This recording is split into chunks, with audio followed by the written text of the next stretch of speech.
ਮੁਅੱਜ਼ਿਜ਼ ਹਾਜ਼ਰੀਨ, ਕੋਈ ਰਸਨਾ ਵਾਂਝੀ ਨਾ ਰਹੇ। और सब तो पहला गुरु पातशाह की बख्शी हुई फतेह बुलंद करिए। गज के आखियो जी वाहिगुरू जी का खालसा वाहिगुरू जी की फतेह। प्रबंधक साहबान दे वल्लों मैनूं जिहड़ा विशा दिता गया तुहाडे नाल साझा करन दे वास्ते वो है धर्म हेत सीस दीए। क्योंकि जदों असीं अज दे समय दे विच इन्हां वरतारिਆਂ ਦਾ अध्ययन इतिहास की रोशनी दे विच करदे हां ਤਾਂ कोई शक नहीं ਜਿਹੜਾ ਵਰਤਾਰਾ वर्तमान ਦੇ ਵਿੱਚ ਵਾਪਰ ਰਿਹਾ ਹੈ ਕੱਲ ਨੂੰ ਇਸ ਨੇ ਇਤਿਹਾਸ ਬਣ ਜਾਣਾ। ਅੱਜ ਦੀ ਵਾਪਰੀ ਹੋਈ ਘਟਨਾ ਕੱਲ ਦਾ ਇਤਿਹਾਸ ਹੈ ਤੇ ਜਿਸ ਕੌਮ ਦੇ ਉੱਪਰ ਉਹ ਘਟਨਾ ਵਾਪਰ ਰਹੀ ਹੁੰਦੀ ਹੈ, ਜੇਕਰ ਉਹ ਕੌਮ ਉਹਨਾਂ ਘਟਨਾਵਾਂ ਦਾ ਮੁਲਾਂਕਣ ਅਧਿਐਨ ਤੇ ਤਰਤੀਬਵਾਰ ਕਰਨੋਲੋਜੀਕਲ ਸਿਸਟਮ ਦੇ ਵਿੱਚ ਉਹਦੀ ਸੰਭਾਲ ਨਹੀਂ ਕਰਦੀ ਤਾਂ ਫਿਰ ਇਤਿਹਾਸ ਦੇ ਵਿੱਚ ਵਿਗਾੜ ਪੈਦਾ ਹੁੰਦੇ ਨੇ। ਇਸਲਾਮੀ ਤੇ ਅੰਗਰੇਜ਼ ਇਤਿਹਾਸਕਾਰ ਇਸ ਵਿਸ਼ੇ ਦੇ ਉੱਪਰ ਸਾਡੇ ਤੋਂ ਬਹੁਤ ਅੱਗੇ ਰਹੇ ਨੇ। ਇਸੇ ਕਰਕੇ ਸਾਡੇ ਸਿਰ ਦੇ ਇਤਿਹਾਸਕਾਰਾਂ ਨੂੰ ਇੱਕ ਗੱਲ ਕਹਿਣੀ ਪਈ ਕਿ ਸਿੱਖਾਂ ਨੇ ਤੇਗਾਂ ਦੀਆਂ ਨੋਕਾਂ ਦੇ ਨਾਲ ਘੋੜਿਆਂ ਦੀਆਂ ਕਾਠੀਆਂ ਤੇ ਜੀਵਨ ਬਤੀਤ ਕਰਕੇ ਆਪਣੇ ਖੂਨ ਦੇ ਨਾਲ ਇਤਿਹਾਸ ਲਿਖਿਆ ਬਹੁਤ ਹੈ, ਸੰਭਾਲਿਆ ਬਹੁਤ ਘੱਟ ਹੈ। ਅਫਰੀਕੀ ਇਤਿਹਾਸਕਾਰ ਇੱਕ ਗੱਲ ਲਿਖਦੇ ਨੇ ਕਿ if the lion have no historian the history of hunt will glorify the hunter. ਸ਼ੇਰ ਬਹਾਦਰ ਹੁੰਦਾ ਹੈ, ਹਮੇਸ਼ਾ ਉਸ ਦਾ ਸ਼ਿਕਾਰ ਚਲਾਕੀ ਤੇ ਮਕਾਰੀ ਨਾਲ ਕੀਤਾ ਜਾਂਦਾ ਹੈ, ਪਰ ਹਮੇਸ਼ਾ ਇਤਿਹਾਸ ਦੇ ਵਿੱਚ ਸਿਫਤਾਂ ਸ਼ਿਕਾਰੀ ਦੀਆਂ ਹੁੰਦੀਆਂ ਨੇ। ਇੱਕ ਬਹੁਤ ਵੱਡਾ ਕਾਰਨ ਹੈ ਕਿਉਂਕਿ ਸ਼ੇਰ ਇਤਿਹਾਸਕਾਰ ਨਹੀਂ ਹੈ। ਤਾਂ ਉਹ ਕਹਿੰਦਾ ਹੈ ਕਿ ਜੇਕਰ ਸ਼ੇਰਾਂ ਨੇ ਆਪਣੀ ਬਹਾਦਰੀ ਨੂੰ ਦੁਨੀਆ ਦੇ ਸਾਹਮਣੇ ਲੈ ਕੇ ਆਉਣਾ ਹੈ ਤਾਂ ਸ਼ੇਰਾਂ ਨੂੰ ਇਤਿਹਾਸਕਾਰੀ ਖੁਦ ਕਰਨੀ ਪਵੇਗੀ, ਨਹੀਂ ਤੇ ਸ਼ੇਰਾਂ ਦਾ ਇਤਿਹਾਸ ਲਿਖਣ ਵਾਲਾ ਸ਼ਿਕਾਰੀ ਸ਼ੇਰ ਦੀ ਬਹਾਦਰੀ ਦੀ ਗੱਲ ਨਹੀਂ ਕਰੇਗਾ, ਉਹ ਆਪਣੇ ਕਾਰਨਾਮਿਆਂ ਦੀ ਗੱਲ ਕਰੇਗਾ।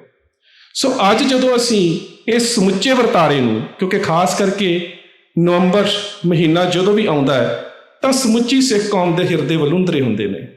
ਇੰਨੀ ਵੱਡੀ ਨਸਲਕੁਸ਼ੀ, ਇੰਨਾ ਵੱਡਾ ਸਾਡਾ ਕਤਲੇਆਮ, ਤੇ ਜਦੋਂ ਵੀ ਅਸੀਂ ਇਸ ਕਤਲੇਆਮ ਦੇ ਬਾਰੇ ਸੋਚਦੇ ਹਾਂ ਤਾਂ ਸਾਡੀ ਸੋਚ ਪਿੱਛੇ ਵੱਲ ਨੂੰ ਜਾਂਦੀ ਕਤਲੇਆਮ ਦਾ ਕਾਰਨ। ਸਾਨੂੰ ਪਤਾ ਹੈ ਪ੍ਰਧਾਨ ਮੰਤਰੀ ਦਾ ਕਤਲ, ਉਹਦਾ ਕਾਰਨ ਜੂਨ 84 ਤੇ ਅਕਾਲ ਤਖਤ ਸਾਹਿਬ ਦੇ ਉੱਪਰ ਵਾਪਰਿਆ ਘੱਲੂਘਾਰਾ। ਪਰ ਜੇਕਰ ਅਸੀਂ ਇਸ ਨੂੰ ਅੱਜ ਇਤਿਹਾਸ ਦੀ ਲੜੀ ਦੇ ਵਿੱਚ ਅਧਿਐਨ ਨਹੀਂ ਕਰਾਂਗੇ ਤਾਂ ਅਸੀਂ ਕਿਸੇ ਨਤੀਜੇ ਤੇ ਨਹੀਂ ਪਹੁੰਚ ਸਕਾਂਗੇ। ਸੋ ਉਸ ਦੇ ਵਾਸਤੇ ਮੈਂ ਆਪਣੇ ਵਿਸ਼ੇ ਨੂੰ ਇਸ ਗੱਲ ਤੋਂ ਸ਼ੁਰੂ ਕਰਦਾ ਹਾਂ। ਮੇਰਾ ਵਿਸ਼ਾ ਹੈ ਧਰਮ ਹੇਤ ਸੀਸ ਦੀਏ। ਜਦੋਂ ਅਸੀਂ ਆਮ ਸ਼ਬਦਾਵਲੀ ਦੇ ਵਿੱਚ ਇਹਦਾ ਅਰਥ ਕਰਾਂਗੇ ਤਾਂ ਸਾਡੇ ਸਾਹਮਣੇ ਆਵੇਗਾ ਕਿ ਜਿੰਨੇ ਧਰਮ ਦੇ ਵਾਸਤੇ ਸੀਸ ਦੇ ਦਿੱਤਾ। ਪਰ ਫਿਰ ਸ਼ਬਦ ਇਹ ਵੀ ਵਰਤਿਆ ਜਾ ਸਕਦਾ ਸੀ ਧਰਮ ਲਈ ਸੀਸ ਦਿੱਤੇ। ਇਹ ਸ਼ਬਦ ਕਬੀਰ ਸਾਹਿਬ ਨੇ ਵੀ ਵਰਤਿਆ। ਉਹ ਕਹਿੰਦੇ ਸੂਰਾ ਸੋ ਪਹਿਚਾਨੀ ਹੈ ਜੋ ਲੜੈ ਦੀਨ ਕੇ ਹੇਤ, ਪੁਰਜਾ ਪੁਰਜਾ ਕੱਟ ਮਰੇ ਕਬਹੂ ਨਾ ਛਾੜੇ ਖੇਤ। ਲਈ ਸ਼ਬਦ ਉਹਨਾਂ ਵੀ ਨਹੀਂ ਵਰਤਿਆ, ਸ਼ਬਦ ਉਹਨਾਂ ਵੀ ਹੇਤ ਵਰਤਿਆ। ਹੇਤ ਦਾ ਭਾਵ ਹੁੰਦਾ ਹੈ ਕਿ ਜਿਹੜਾ ਸਿਰ ਬਿਨਾਂ ਹੰਕਾਰ ਤੋਂ ਪਿਆਰ ਦੇ ਨਾਲ ਕੌਮ ਦੇ ਵਾਸਤੇ ਭੇਟਾ ਕੀਤਾ ਜਾਵੇ, ਸੂਰਮਾ ਉਸ ਨੂੰ ਕਿਹਾ ਜਾਂਦਾ ਹੈ। ਜਿੱਥੇ ਮਨੁੱਖ ਦਾ ਆਪਣਾ ਹੰਕਾਰ ਖਤਮ ਹੋ ਜਾਂਦਾ ਹੈ, ਜਿੱਥੇ ਮੈਂ ਖਤਮ ਹੋ ਜਾਂਦੀ ਹੈ, ਪਾਤਸ਼ਾਹ ਵੀ ਕਹਿੰਦੇ ਸਤਿਗੁਰ ਆਗੇ ਸੀਸ ਭੇਟ ਦੇਵੋ ਜੇ ਸਤਿਗੁਰ ਸਾਚੇ ਭਾਵੇ। ਸਾਚੇ ਭਾਵੇ ਕਿ ਜਦੋਂ ਗੁਰੂ ਨੂੰ ਭਾ ਜਾਵੇ ਤੇ ਗੁਰੂ ਮਨ ਦੇ ਵਿੱਚੋਂ ਵਿਕਾਰਾਂ ਦਾ ਤੇ ਅਹੰਕਾਰ ਦਾ ਹਨੇਰਾ ਦੂਰ ਕਰ ਦੇਵੇ, ਉਸ ਪ੍ਰਕਾਸ਼ ਹੋਣ ਤੋਂ ਬਾਅਦ ਜਿਹੜਾ ਸੀਸ ਗੁਰੂ ਨੂੰ ਭੇਟ ਕੀਤਾ ਜਾਂਦਾ ਹੈ ਉਹ ਸੀਸ ਪ੍ਰਵਾਨ ਹੈ। ਔਰ ਹਰ ਮਨੁੱਖ ਸੂਰਮਾ ਨਹੀਂ ਹੋ ਸਕਦਾ। ਪਾਤਸ਼ਾਹ ਦਾ ਫੈਸਲਾ ਹੈ ਜਿਹੇ ਮਰਨੇ ਸਭ ਜਗਤ ਤਰਾਸਿਆ।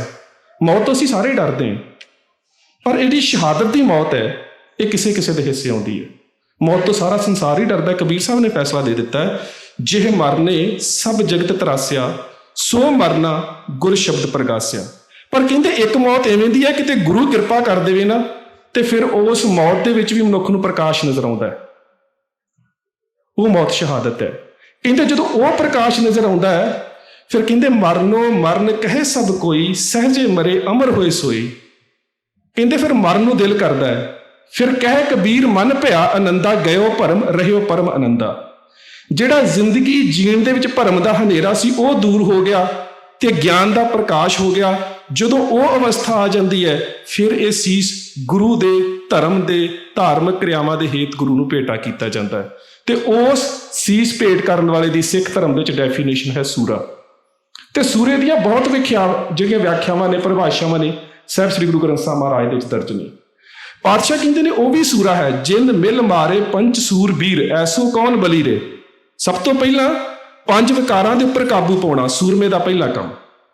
ਦੂਸਰਾ ਕੰਮ, ਜਾਕੋ ਹਰ ਰੰਗ ਲਾਗੋ ਇਸ ਯੁਗ ਮੇਂ ਸੋ ਕਹੀਤ ਹੈ ਸੂਰਾ, ਪਰਮਾਤਮਾ ਦੇ ਨਾਲ ਇੱਕਮਿਕ ਹੋ ਜਾਣਾ। ਫਿਰ ਤੀਸਰੀ ਗੱਲ, ਸੂਰਾ ਸੋ ਪਹਿਚਾਨੀਏ ਜੋ ਲੜੇ ਦੀਨ ਕੇ ਹੇਤ, ਆਪਣੇ ਧਰਮ ਦੇ ਖਾਤਰ ਮੈਦਾਨੇ ਜੰਗ ਦੇ ਵਿੱਚ ਆ ਕੇ ਜੂਝਣਾ ਤੇ ਉਦੋਂ ਤੱਕ ਮੈਦਾਨ ਨਾ ਛੱਡਣਾ ਜਦੋਂ ਤੱਕ ਨਿਸ਼ਾਨੇ ਦੀ ਪ੍ਰਾਪਤੀ ਨਾ ਹੋਵੇ। ਪੁਰਜਾ ਪੁਰਜਾ ਕੱਟ ਮਰੈ ਕਬਹੂ ਨਾ ਛਾੜੇ ਖੇਤ। ਫਿਰ ਜਦੋਂ ਵੀ ਧਰਮ ਨੂੰ ਲੋੜ ਪਵੇ, ਰਣਜੀਤ ਨਗਾਰੇ ਦੇ ਉੱਪਰ ਗੂੰਜ ਹੋਵੇ, ਤਾਂ ਫਿਰ ਗਗਨ ਦਮਾਮਾ ਬਾਜਿਓ ਪਰਿਓ ਨਿਸ਼ਾਨੇ ਘਾਓ, ਖੇਤ ਜੋ ਮਾਂਡਿਓ ਸੂਰਮਾ ਅਬ ਜੂਝਣ ਕੋ ਦਾਓ। ਫਿਰ ਉਹ ਹਰ ਵੇਲੇ ਤਤਪਰ ਹੋਵੇ। ਤੇ ਇਹਨਾਂ ਸਾਰੇ ਸੂਰੇ ਸ਼ਬਦ ਦੀ ਵਿਆਖਿਆ ਦੇ ਸੰਗ੍ਰਹਿ ਦੀ ਗੱਲ ਕਰੀਏ ਤਾਂ ਇਹ ਰੋਸ਼ਨੀ ਮਿਲਦੀ ਹੈ ਗੁਰੂ ਗੋਬਿੰਦ ਸਿੰਘ ਮਹਾਰਾਜ ਦੇ ਜੀਵਨ ਤੋਂ, ਜਿੱਥੇ ਆ ਕੇ ਭਾਈ ਸਾਹਿਬ ਭਾਈ ਗੁਰਦਾਸ ਦੂਸਰੇ ਇਸ ਗੱਲ ਨੂੰ ਸਮਾਪਤ ਕਰ ਦਿੰਦੇ ਨੇ। ਉਹ ਕਹਿੰਦੇ, ਪ੍ਰਾਨ ਰੂਪ ਪਰਮਾਤਮਾ ਪਰਖੋਤਮ ਪੂਰਾ ਵਾਹ ਪ੍ਰਗਟਿਓ ਪੁਰਖ ਭਗਵੰਤ ਰੂਪ ਗੁਰੂ ਗੋਬਿੰਦ ਸੂਰਾ। ਦੁਨੀਆ ਦੇ ਉੱਪਰ ਹੁਣ ਤੱਕ ਜਿੰਨੇ ਵੀ ਸੂਰਮੇ ਹੋਏ ਨੇ, ਉਹਨਾਂ ਸਾਰੇ ਸੂਰਮਿਆਂ ਦੀਆਂ ਵਿਆਖਿਆ ਦਾ ਅਧਿਐਨ ਕਰਕੇ ਜੇ ਅਸੀਂ ਇੱਕ ਮੁਜੱਸਮਾ ਤਿਆਰ ਕਰੀਏ ਤੇ ਗੁਰੂ ਗੋਬਿੰਦ ਸਿੰਘ ਮਹਾਰਾਜ ਦੇ ਸਾਹਮਣੇ ਉਹ ਵੀ ਛੋਟਾ ਹੈ।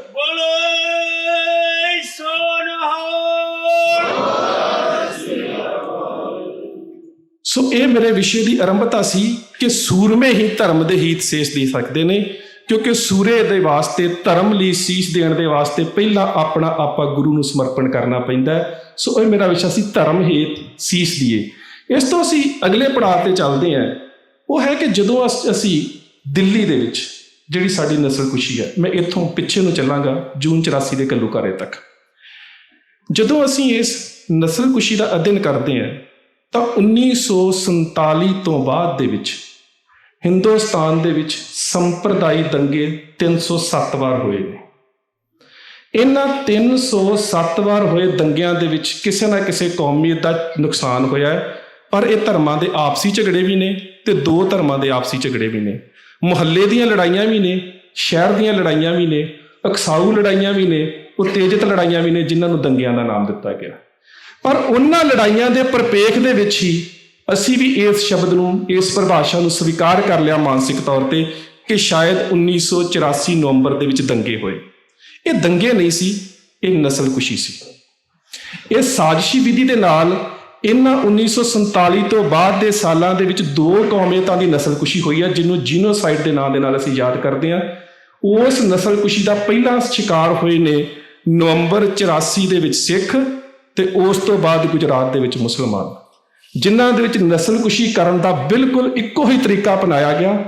ਘਰਾਂ ਦੀ ਸ਼ਨਾਖਤ ਕੀਤੀ ਗਈ, ਵੋਟਰ ਸੂਚੀਆਂ 'ਚੋਂ ਘਰ ਲੱਭੇ ਗਏ, ਭੀੜਾਂ ਨੂੰ ਉਕਸਾਇਆ ਗਿਆ, ਪੁਲਿਸ ਵੱਲੋਂ ਮਦਦ ਕੀਤੀ ਗਈ, ਕੇਸ ਦਰਜ ਨਾ ਕੀਤੇ ਗਏ, ਗਵਾਹਾਂ ਨੂੰ ਬਕਰਾਇਆ ਗਿਆ, ਬੱਚੀਆਂ ਨਾਲ ਬਲਾਤਕਾਰ ਕੀਤੇ ਗਏ, ਗਰਭਵਤੀ ਔਰਤਾਂ ਦੇ ਪੇਟ 'ਚੋਂ ਬੱਚੇ ਕੱਢ ਕੇ ਮਾਰੇ ਗਏ ਤੇ ਸਾੜੇ ਗਏ। ਤੇ ਉਸ ਤੋਂ ਬਾਅਦ ਜਾਂਚ ਦਾ ਕੰਮ ਵੀ ਇੱਕੋ ਕਮਿਸ਼ਨ ਨੂੰ ਦਿੱਤਾ, ਜਸਟਿਸ ਨਾਨਾਵਤੀ। ਇਹ ਸਾਡੇ ਤੇ ਇਸਲਾਮ ਦੀ ਹੋਈ ਨਸਲਕੁਸ਼ੀ ਦੇ ਵਿੱਚ ਇਕਸਾਰਤ ਹੈ, ਜਿਹੜੀ ਅਜੇ ਤੱਕ ਇਹ ਦੰਗੇ ਨਹੀਂ, ਇਹ ਸਿੱਖ ਕੌਮ ਦਾ ਕੀਤਾ ਹੋਇਆ ਕਤਲੇਆਮ ਹੈ। ਪਰ ਜਦੋਂ ਅਸੀਂ ਇਸ ਨਸਲਕੁਸ਼ੀ ਔਰ ਇਸ ਕਤਲੇਆਮ ਦੇ ਪਿਛਲੇ ਵਰਤਾਰਿਆਂ ਵੱਲ ਵੇਖਦੇ ਹਾਂ ਤਾਂ ਸਾਡੇ ਮਨ ਦੇ ਵਿੱਚ ਇੱਕ ਭਾਵਨਾ ਜਨਮ ਲੈਂਦੀ ਹੈ ਕਿ ਜੇਕਰ ਸ਼ਾਇਦ ਇੰਦਰਾ ਗਾਂਧੀ ਦਾ ਕਤਲ ਨਾ ਹੁੰਦਾ ਤਾਂ ਇਹ ਘਟਨਾ ਸਾਡੇ ਤੇ ਨਾ ਵਾਪਰਦੀ। ਬੜਾ ਟੂਕ ਮਾਤਰ ਹਵਾਲਾ ਵੀਰ ਜੀ ਜਤਿੰਦਰਪਾਲ ਹੁਣੀ ਦੇ ਕੇ ਗਏ ਨੇ ਕਿ ਜੇਕਰ ਅਸੀਂ ਉਸ ਵੇਲੇ ਦੇ ਭਾਰਤੀ ਹਕੂਮਤ ਦੇ ਥਿੰਕ ਟੈਂਕਾਂ ਦੀਆਂ ਪਾਲਿਸੀਆਂ ਦਾ ਅਧਿਐਨ ਕਰਦੇ ਹਾਂ ਤਾਂ ਡਾਕਟਰ ਸੰਗਤ ਸਿੰਘ ਦੀ ਕਿਤਾਬ ਹੈ ਸਿੱਖਸ ਇਨ ਹਿਸਟਰੀ, ਇਤਿਹਾਸ ਦੇ ਵਿੱਚ ਸਿੱਖ, ਉਹਦੇ ਵਿੱਚ ਜ਼ਿਕਰ ਕਰਦਾ ਹੈ ਕਿ ਇੰਦਰਾ ਗਾਂਧੀ ਆਪਣੇ ਬਿਊਰੋਕਰੇਟਸ ਦੇ ਨਾਲ ਇਸ ਭਾਵਨਾ ਨੂੰ ਜਨਮ ਦੇ ਰਹੀ ਸੀ ਕਿ ਜੇ ਪੰਜਾਬ ਦੇ ਵਿੱਚ ਜੂਨ 84 ਦੇ ਘੱਲੂਘਾਰੇ ਤੋਂ ਬਾਅਦ ਸਿੱਖ ਲਹਿਰ ਨੇ ਉਤੇਜਨਾ ਦੇ ਰੂਪ ਵਿੱਚ ਸੰਘਰਸ਼ ਦਾ ਦੁਬਾਰਾ ਸਿਰ ਚੁੱਕ ਲਿਆ ਤਾਂ ਸਾਨੂੰ ਇਹਨਾਂ ਨੂੰ ਕਾਬੂ ਕਰਨਾ ਬਹੁਤ ਔਖਾ ਹੋ ਜਾਵੇਗਾ। ਤੇ ਕਿਉਂ ਨਾ ਪਾਕਿਸਤਾਨ ਦੇ ਨਾਲ ਜੰਗ ਛੇੜ ਦਿੱਤੀ ਜਾਵੇ। ਪਹਿਲਾਂ ਸੈਕੰਡ ਡਿਫੈਂਸ ਲਾਈਨ ਬਿਆਸ ਤੱਕ ਆ ਕੇ ਇਲਾਕਾ ਪਾਕਿਸਤਾਨ ਵਾਸਤੇ ਖਾਲੀ ਕਰ ਦਿੱਤਾ ਜਾਵੇ, ਮੁੜ ਕੇ ਪਾਕਿਸਤਾਨੀ ਫੌਜ ਦੀ ਆਮਦ ਦਾ ਬਹਾਨਾ ਲਾ ਕੇ ਇਸ ਸਾਰੇ ਇਲਾਕੇ ਨੂੰ ਤਬਾਹ ਕਰ ਦਿੱਤਾ ਜਾਵੇ ਤੇ ਜਿਹੜੀ ਪੰਜਾਬ ਦੀ ਨੌਜਵਾਨੀ ਉਸ ਨੂੰ ਖਤਮ ਕੀਤਾ ਜਾਵੇ। ਇਸ ਆਪਰੇਸ਼ਨ ਦਾ ਨਾਂ ਸੀ ਆਪਰੇਸ਼ਨ ਸ਼ਾਂਤੀ, ਸ਼ਾਂਤੀ ਦੀ ਕਾਰਵਾਈ। ਸ਼ਾਂਤੀ ਦੀ ਕਾਰਵਾਈ ਦੇ ਵਿੱਚ ਜਦੋਂ ਅਸੀਂ ਆਪਰੇਸ਼ਨ ਸ਼ਾਂਤੀ ਨਾਮ ਵਰਤਦੇ ਹਾਂ ਤਾਂ ਸਾਨੂੰ ਸਮਝਣਾ ਪਵੇਗਾ ਕਿ ਕਈ ਵਾਰੀ ਅਸੀਂ ਜੂਨ 84 ਦੇ ਵਾਪਰੇ ਘੱਲੂਘਾਰੇ ਨੂੰ ਵੀ ਆਪਰੇਸ਼ਨ ਬਲੂ ਸਟਾਰ ਕਹਿੰਦੇ, ਸਾਨੂੰ ਨਹੀਂ ਕਹਿਣਾ ਚਾਹੀਦਾ। ਖਿਆਲ ਕਰਿਓ 18ਵੀਂ ਸਦੀ ਦੇ ਵਿੱਚ ਅਹਿਮਦ ਸ਼ਾਹ ਅਬਦਾਲੀ ਆਉਂਦਾ ਹੈ, ਨਾਦਰ ਸ਼ਾਹ ਆਉਂਦਾ ਹੈ। ਜਿੰਨੇ ਵੀ ਹਮਲਾਵਰ ਸਿੱਖ ਕੌਮ ਨੂੰ ਖਤਮ ਕਰਨ ਵਾਸਤੇ ਆਉਂਦੇ ਨੇ ਉਹ ਜਹਾਦ ਦਾ ਝੰਡਾ ਫਹਰਾਉਂਦੇ ਨੇ। ਉਹ ਆਪਣੇ ਨਾਸਰ ਖਾਨ ਨੂੰ ਜਾਂ ਆਪਣੇ ਹੋਰ ਜਰਨੈਲਾਂ ਨੂੰ ਇਹ ਕਹਿ ਕੇ ਆਪਣੇ ਨਾਲ ਤੋਰਦੇ ਨੇ ਕਿ ਅਸੀਂ ਜਹਾਦ ਦੇ ਵਿੱਚ ਸਿੱਖਾਂ ਦਾ ਖਤਮ ਕਰਨ ਵਾਸਤੇ, ਕਤਲੇਆਮ ਕਰਨ ਵਾਸਤੇ ਜਾ ਰਹੇ ਹਾਂ, ਕਿਉਂਕਿ ਉਹ ਕਾਫਰ ਨੇ, ਉਹ ਕਾਬੇ ਨੂੰ, ਇਸਲਾਮ ਨੂੰ ਨਹੀਂ ਮੰਨਦੇ। ਅਸੀਂ ਕਾਫਰਾਂ ਨੂੰ ਖਤਮ ਕਰਨ ਵਾਸਤੇ ਜਾ ਰਹੇ ਹਾਂ, ਤੇ ਇਸਲਾਮ ਧਰਮ ਦੇ ਵਿੱਚ ਕਾਫਰਾਂ ਨੂੰ ਖਤਮ ਕਰਨਾ ਸਭ ਤੋਂ ਵੱਡਾ ਸਵਾਬ ਹੁੰਦਾ ਹੈ।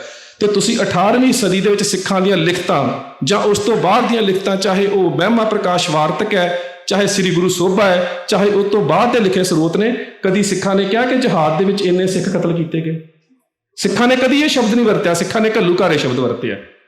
ਪਰ ਸਾਡੀ ਤਰਾਸਦੀ ਹੈ ਕਿ ਅਸੀਂ ਇਹਨਾਂ ਪਰਿਭਾਸ਼ਾਵਾਂ ਨੂੰ ਵਰਤਣਾ ਸ਼ੁਰੂ ਕਰ ਦਿੱਤਾ ਹੈ। Operation blue star, operation medical ਭਾਸ਼ਾ ਚੋਂ ਸ਼ਬਦ ਆਉਂਦਾ। ਵੈਸੇ ਤਾਂ ਆਪਰੇਟ ਕਰਨਾ ਵੀ ਕਾਰਵਾਈ ਹੈ, ਪਰ ਇਹਦਾ ਭਾਵ ਹੁੰਦਾ ਹੈ ਨਕਾਰਾ ਅੰਗ ਨੂੰ ਜਾਂ ਤਾਂ ਕੱਟ ਦੇਣਾ ਤੇ ਜਾਂ ਉਸ ਨੂੰ ਦਰੁਸਤ ਕਰ ਦੇਣਾ।